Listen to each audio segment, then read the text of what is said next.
સરહદી ધાનેરા પંથકના વિકાસને હવે બુલેટ ગતિ મળવાના એદાણ વર્તાઈ રહ્યા છે, કારણ કે સ્થાનિક સ્વરાજની ચૂંટણીમાં ભવ્ય જીત બાદ ધાનેરા વિસ્તારને તાલુકાથી લઈ જિલ્લા પંચાયત સુધીનું સર્વોચ્ચ સુકાન મળ્યું છે। બનાસકાંઠાના સરહદી અને પછાત ગણાતા ધાનેરા મત વિસ્તારના ગ્રામીણ વિસ્તારોના વિકાસ માટે હવે એક નવો સૂર્યોદય થયો હોય તેવો માહોલ સર્જાયો છે। સ્થાનિક સ્વરાજની ચૂંટણીમાં જનતા જનાર્દને ભારતીય જનતા પાર્ટી પર અપ્રતિમ ભરોસો મૂકીને ત્રણેય સ્તરે પ્રચંડ બહુમતી આપી છે, જેના કારણે હવે ધાનેરા પંથકને એક સાથે 4 એન્જિનની વહીવટી તાકાત મળી ગઈ છે।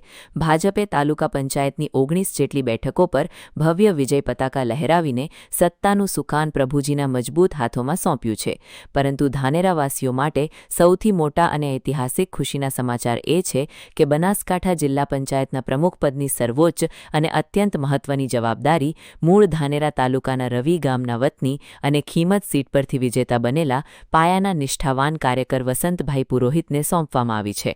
બનાસકાંઠા જિલ્લા પંચાયતના ઇતિહાસમાં પ્રથમ વખત ધાનેરા તાલુકાને પ્રમુખપદનું આ ગૌરવ મળતા જ સમગ્ર સરહદી પંથકમાં ખુશીનો માહોલ છવાયો છે અને કાર્યકરો ગરબે ઘૂમી રહ્યા છે।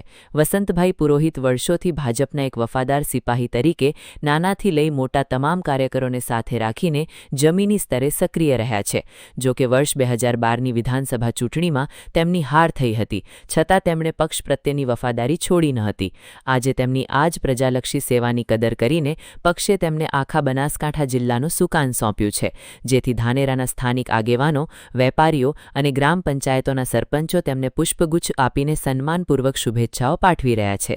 કે બનાસકાંઠામાં પંચાયત રાજ આવ્યા પછી પહેલી જ વખત ધાનેરાના પ્રમુખ તરીકે વસંતભાઈ પુરોહિત વિરાજમાન થયા છે, તો એમની પાસે મને એક જ આશા છે કે પોતે ખૂબ હોશિયાર વ્યક્તિ છે, તો મને 100% ભરોસો છે કે આપણા જિલ્લામાં ખૂબ મોટો પ્રશ્ન પાણીનો છે અને મૂળ ખેતીનો વ્યવસાય છે, તો એના માટે કરીને પશુપાલન માટે, ખેતી માટે મેન પાણીની તાતી જરૂરિયાત છે। તો સરકારે પાણીના પાઇપો તો હાલ નખાવાના ચાલુ છે તળાવો ભરવા માટે કરી, પણ સાહેબની સાથે સાથે મારી વિનંતી કે 1 કરતી વધારે તળાવો ભરાય। સાથે સાથે રોડ રસ્તાના મોટા ખૂબ પ્રશ્ન છે। હાલ હું સરપંચ તરીકે મારો કાર્યકાળ ચાલુ છે, તો મારો એક અનુભવ છે કે નરેગાના કોમ વધારે લેવામાં આવે। સાથે સાથે રોડ રસ્તા ગામડા માટે ખૂબ જરૂરિયાત છે, કારણ કે ગામના અંતરે 3 કિલોમીટર દૂર ખેડૂતો જે વસવાટ કરે છે એમના બાળકો ભણવામાં ખૂબ તકલીફ પડે છે, તેમને સ્કૂલે જવામાં ખૂબ તકલીફ પડે છે, દૂધ ભરાવવામાં ખૂબ તકલીફ પડે છે। તો સાહેબ શ્રીને મારી એક જ 2 હાથ જોડીને નમ્ર અરજ છે કે આપણા પડતર પ્રશ્નો છે એ કેન્દ્ર સરકાર અને રાજ્ય સરકાર સુધી પહોંચે અને પહેલો મેન ફાયદો ખેડૂતો માટે થાય, રોડ રસ્તાના પ્રશ્નો હલ થાય અને પાણીનો પ્રશ્ન હલ થાય, એ માટે સાહેબ જોડે હું પણ આશા રાખું છું। રાજસ્થાન રાજ્યની સરહદ પર અડીને આવેલા ધાનેરા તાલુકાની ભૌગોલિક પરિસ્થિતિ હંમેશા પડકારજનક રહી છે, જેમાં સૌથી મોટી અને વર્ષો જૂની કપરી સમસ્યા સિંચાઈ અને પીવાના શુદ્ધ પાણીની છે। આ પાણીના પ્રશ્નને કાયમી ધોરણે ઉકેલવાની આશા અને અપેક્ષા સાથે જ ધાનેરાની શાણી પ્રજાએ આ વખતે વડાપ્રધાન નરેન્દ્ર મોદીના વિકાસ મોડલ પર ભરોસો મૂકીને ભાજપની તરફેણમાં એકતરફી બહુમતીનું જંગી મતદાન કર્યું છે। સ્થાનિક નેતાઓનું પણ સ્પષ્ટપણે માનવું છે કે જિલ્લા પંચાયતની કમાન ધાનેરાના પનોતા પુત્રના હાથમાં આવવાથી હવે અંતરિયાળ ગામડાઓમાં પ્રાથમિક સુવિધાઓનો મોટો સુધારો જોવા મળશે। ધાનેરા તાલુકાની અંદર ભારતીય જનતા પાર્ટીનો પ્રચંડ બહુમતીથી વિજય થયો છે। ભારતીય જનતા પાર્ટીના ધાનેરાની અંદર 19 સભ્યો જીત્યા છે, એક અપક્ષ સાથે પ્રભુજીને પ્રમુખ પદ પણ આપ્યું છે। સાથે સાથે આપણે બનાસકાંઠા જિલ્લાની અંદર પણ આપણા વસંતભાઈ પુરોહિત પ્રમુખ પદે નિમ્યા છે।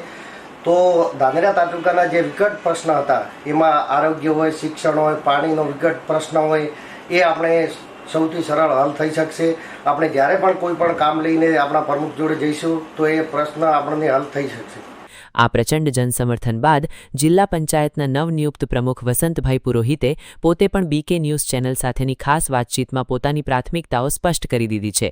તેમણે જણાવ્યું હતું કે જિલ્લા પંચાયતના પ્રમુખ તરીકે સમગ્ર બનાસકાંઠા જિલ્લાના દરેક તાલુકા અને ગામડાઓનો સમાન વિકાસ કરવો એ તેમની નૈતિક ફરજ છે, પરંતુ ધાનેરા વિસ્તારની ભૌગોલિક પરિસ્થિતિને જોતા અહીં પાણીની તંગી દૂર કરવી એ તેમની સૌથી પહેલી પ્રાથમિકતા રહેશે।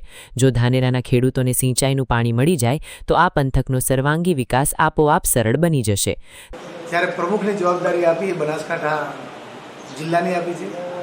બનાસકાંઠા જિલ્લાના તમામ તાલુકાને જ્યારે બાકીની સગવડો હોય, જિલ્લા પંચાયત વતી કેન્દ્ર સરકાર અને રાજ્ય સરકારના તમામ યોજનાનું અમલીકરણ એ તમામ જન સુધી પહોંચે, વિકાસના કામો પણ થાય, એના માટે સતત પ્રયત્નશીલ રહી અને રાજ્ય સરકારને જે કંઈ માહિતી આપવી પડે, જે કંઈ રાજ્ય સરકારમાં પ્રશ્નો મૂકવા પડે એ કરી અને અહીંયા ખાસ તો ધાનેરા તાલુકાની અંદર વધારેમાં વધારે તકલીફ હોય તો પાણીની છે અને પાણી માટે આદરણીય વિધાનસભાના અધ્યક્ષ શંકરભાઈ ચૌધરીએ અગાઉ પણ વાત કરી હતી અને એમને એમના મત વિસ્તાર એટલે થરાદથી વાપીથી રવિ સુધી એ પાઇપલાઇન મંજૂર કરાવેલ છે, એ કામ ચાલુ છે અને એકાદ વર્ષ પહેલાં અહીંયા જે કામ ચાલુ છે પૂર્ણ થઈ અને ધાનેરા તાલુકાના તમામ તળાવો પાણીથી ભરાશે અને પાણી ભરાશે તો ખેડૂતની ખુશાલી